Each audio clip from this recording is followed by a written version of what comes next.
తన కొడుకు అరెస్ట్ వెనుక కుట్ర దాగుందన్నారు మాజీ మంత్రి జోగి రమేష్. అగ్రిగోల్డ్ భూములను అక్రమ రిజిస్ట్రేషన్లు చేసుకున్న వ్యవహారంలో జోగి రమేష్ కొడుకు ఆయన బంధువుల పాత్ర ఉందని నిర్ధారించుకున్న ఏసీబీ అధికారులు ఈ రోజు ఉదయం నుంచి ఇబ్రహీంపట్నంలోని ఆయన నివాసంలో దాడులు చేశారు. ఈ సందర్భంగా కీలక సమాచారాన్ని స్వాధీనం చేసుకున్న అధికారులు తదుపరి దర్యాప్తు నిమిత్తం జోగి రమేష్ కుమారుడిని అదుపులోకి తీసుకున్నారు. అయితే ఇదంతా బీసీలపై కూటమి ప్రభుత్వం కక్ష సాధింపుకు నిదర్శనమని ఆరోపించారు జోగి రమేష్.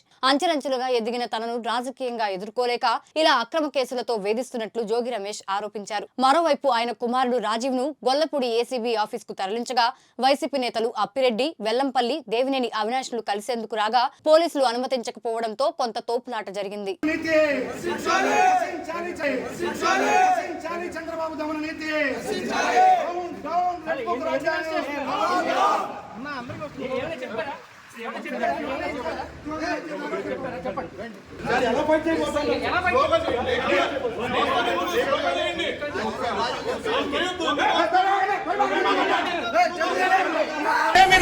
ఇదేమి రాజ్యం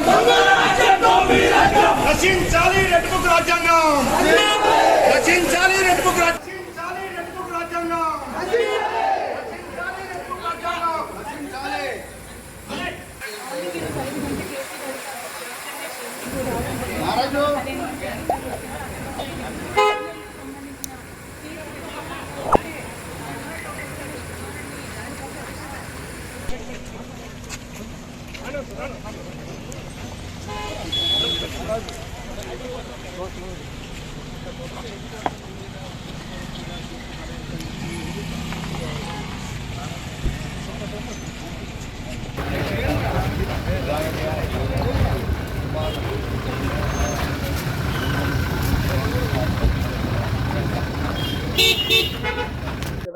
ఆ సూపర్ 6 అమలు చేస్తే అందరూ కూడా ఆనందంగా ఉంటారు.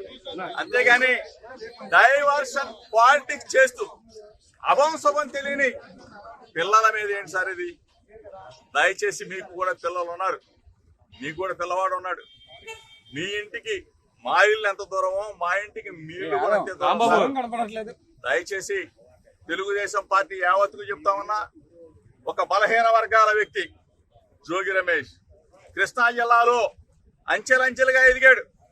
ఒక బలహీన వర్గాల వాడు, ఒక గౌడ కులస్తుడు. ఎదిగితే హర్షించాల్సింది పోయి మీరు మా మీద కక్ష కట్టి మమ్మల్ని జైలు పాలు చేస్తే మీరు ఆనందం పొందుతారు. ఏంటి దుర్మార్గం?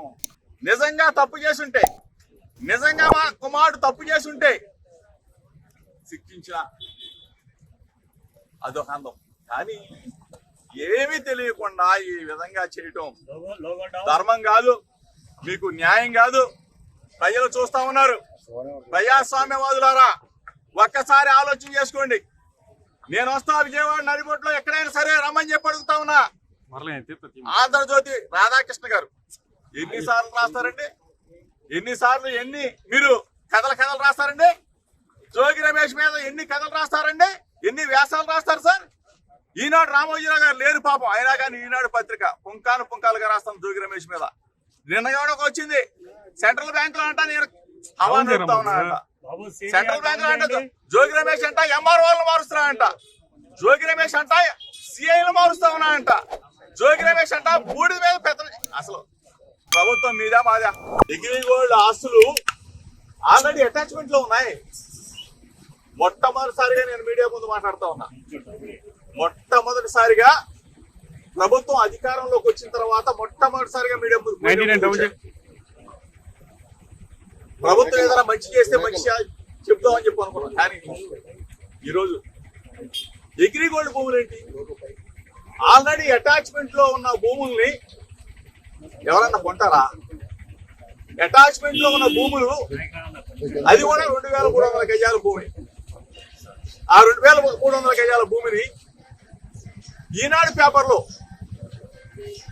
పబ్లిష్ చేసిన తర్వాత మా బాబాయ్ గారు, నా కుమారుడు ఏ విధంగా అయితే మనం కొనుగోలు చేస్తామో అట్లానే కొనుగోలు చేసి రిజిస్ట్రేషన్ చేసుకున్న తర్వాత అది మళ్ళా వేరే వాళ్ళకి అమ్మటం జరిగింది.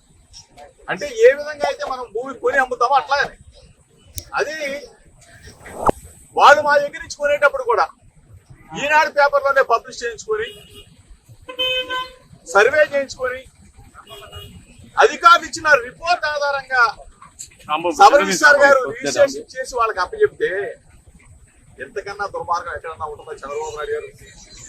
దయచేసి నేను మిమ్మల్ని అడుగుతా ఉన్నా, నా మీద కక్ష ఉంటే నా మీద తీర్చుకోండి. అంటే అభం శుభం తెలియని నా కుమారుడి మీద అమెరికాలో చదివి వచ్చాడు, ఎంఏ చేశాడు, డిలాయిట్ లో జాబ్ చేస్తున్నా నా కుమారుడి మీద మీరు ఈ విధంగా కక్ష తీర్చుకునే కార్యక్రమం చేయటం న్యాయమేనా, మీకు ధర్మమేనా అని అడుగుతా ఉన్నా.